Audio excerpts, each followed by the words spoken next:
this scene here in the first chapter of the book of Acts is one of the most interesting scenes in all of the Bible. As I said earlier, it's after the ascension of Jesus.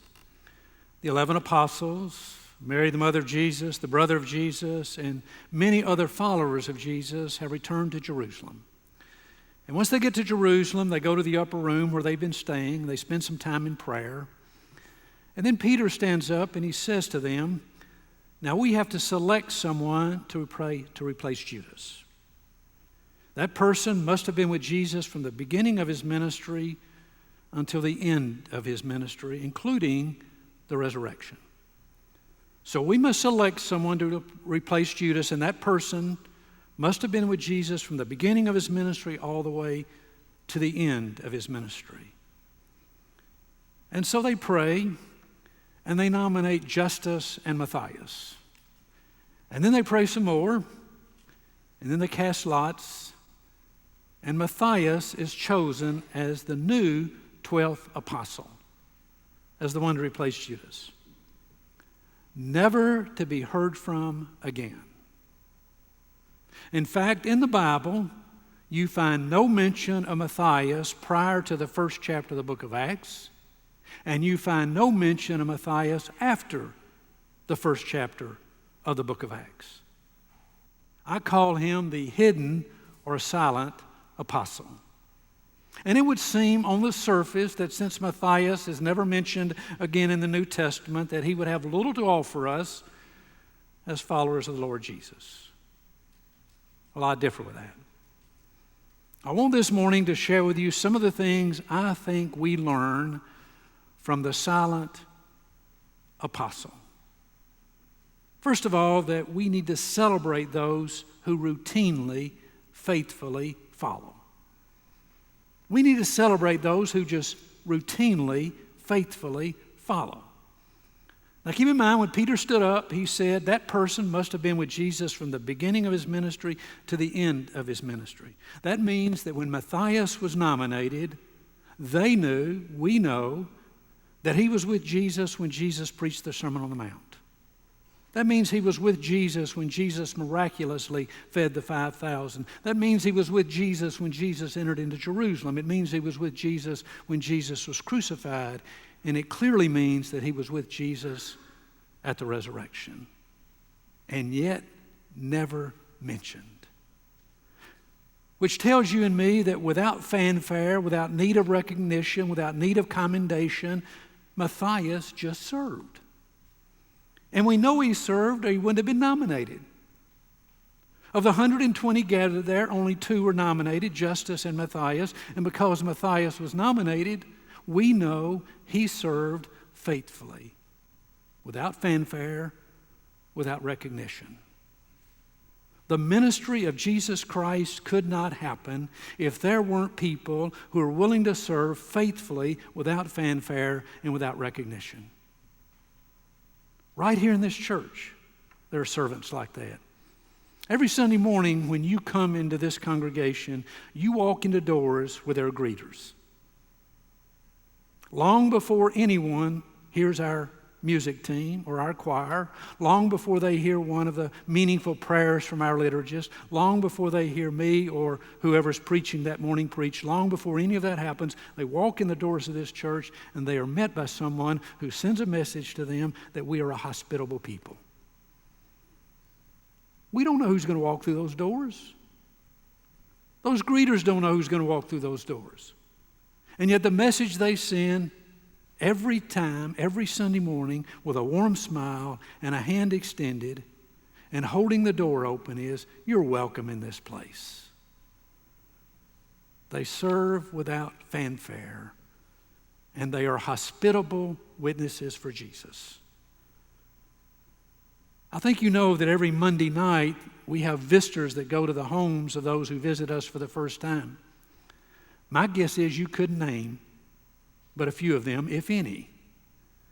Every Monday night, we have 2 visitors that go to the home of every person who leaves us contact information on those registration pads. They carry information about the church, they carry the warmth of Christ with them, and they carry baked cookies, which are made by volunteer cookie bakers in the life of this church. And my guess is you probably couldn't name one of those cookie bakers. Without fanfare, without recognition, they make sure that the people who attend this congregation for the first time receive the message, we want you to come back. Behind the scenes, they serve. We launched last week, as most of you so well know, Vacation Bible School. We're blessed to have wonderful staff in Lisa and in Kristen and in Callie.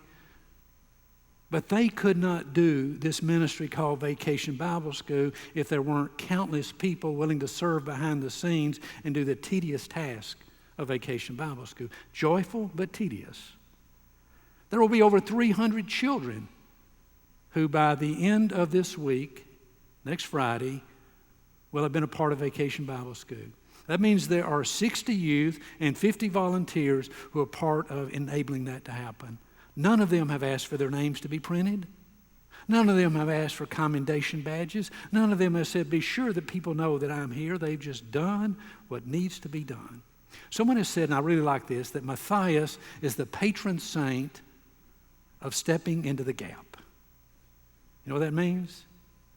Thanks be to God for people who step into the gaps of what needs to be done. They don't wait for their names to be recognized. They don't seek commendation. They just serve Jesus faithfully.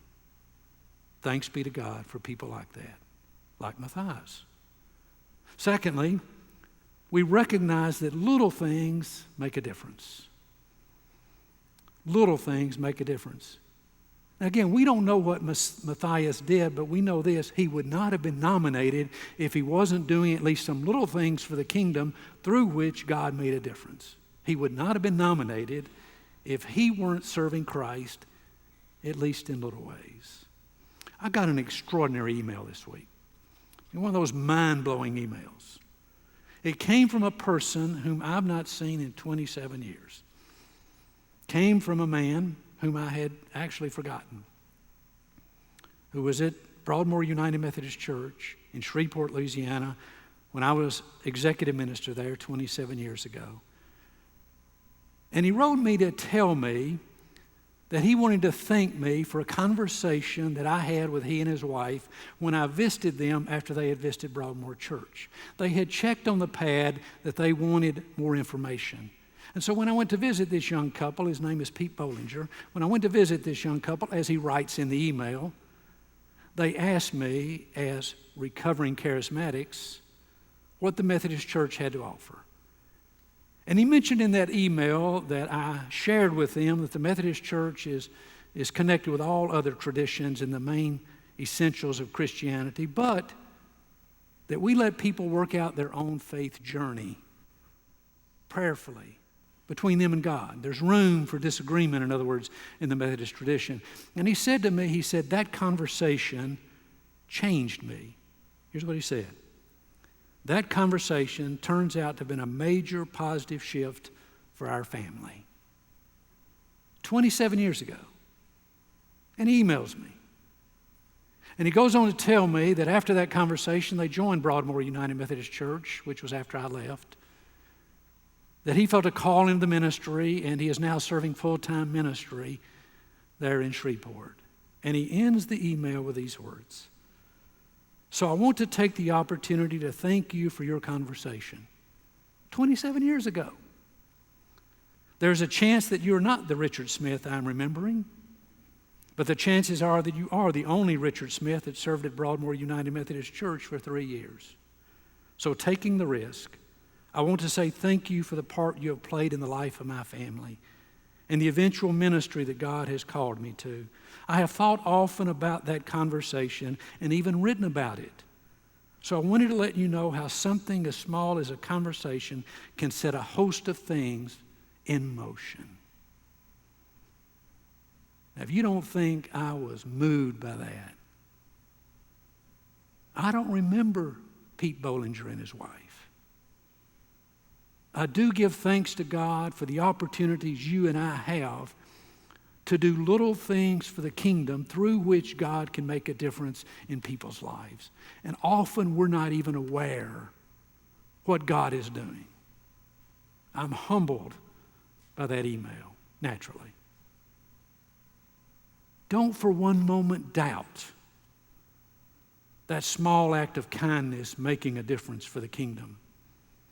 Don't for one moment doubt that gesture of generosity, that simple gesture of generosity advancing the kingdom of God. Don't for one moment think that when you pause to listen to somebody who needs somebody to listen to, that a difference is not being made. Don't for one moment doubt that that little word of encouragement that you give somebody may be a manifestation of God's grace that they need in their life at that very moment. Don't for one moment question that when you take somebody's hand, when they're facing tough times, or you put your arm around that person, that God isn't using that to do big things with little gestures. Mother Teresa said it beautifully when she said, few of us can do great things.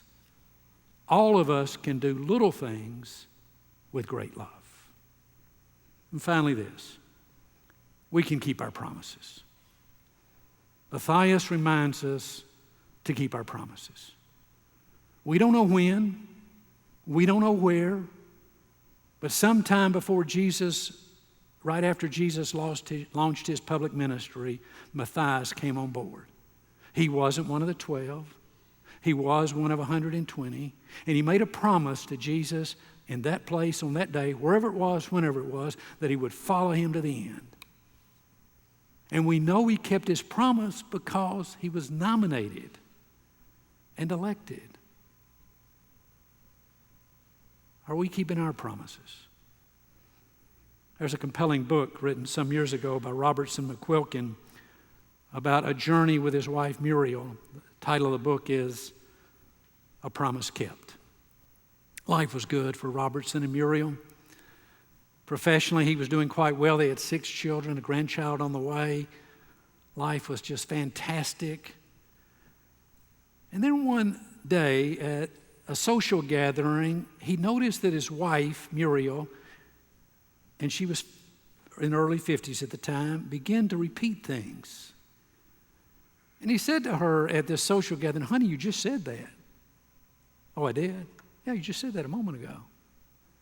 A little bit more in that social gathering, she repeated the same story or the same statement. And he said, honey, I don't know what's going on, but you just said that twice. And they kind of laughed it off. Until some many months later, she needed to go for some cardiac work. And when they ran the testing, the young doctor came out and told them that they needed to face the fact that Muriel was in the early stages of Alzheimer's. Things went okay for a while as the medication worked, and then, as so often is the case with that tragic disease, it became more progressive, and Muriel's condition deteriorated significantly. Robertson ended up quitting his job in order to care for Muriel. Sometime through that journey, he was interviewed by a Christian magazine, and they asked him why he quit his job to take care of Muriel. And here's what he said. That decision was made in a way 42 years ago when I promised to care for Muriel in sickness and in health till death us do part. So as a man of my word, integrity has something to do with it, but so does fairness. She has cared for me fully and sacrificially all these years. If I cared for her for the next 40 years, I would not be out of her debt. At an altar, just like this one, as young adults, Robertson and Muriel McQuilkin made a promise to each other to love each other in sickness and in health, in good times and in bad times, till death us do part. And he kept the promise. What about you and me? What about our promise to God? What about our promise here at this altar when we join this church? What about our promise to one another to love and care for one another, good times, bad times? What about our promise to fulfill the commitments we've made to God, to Christ, to one another? Matthias shows us how to keep our promises. Mention one time. One time. One chapter. One book. Never again. But Matthias reminds you and me to give thanks for those who just routinely, faithfully serve without fanfare, without recognition, without need of commendation. The kingdom is advanced by people like that. And to recognize that our little actions make a difference. Don't minimize the little things you and I can do for the kingdom that God can use. And let's keep our promises. Thanks be to God. Amen.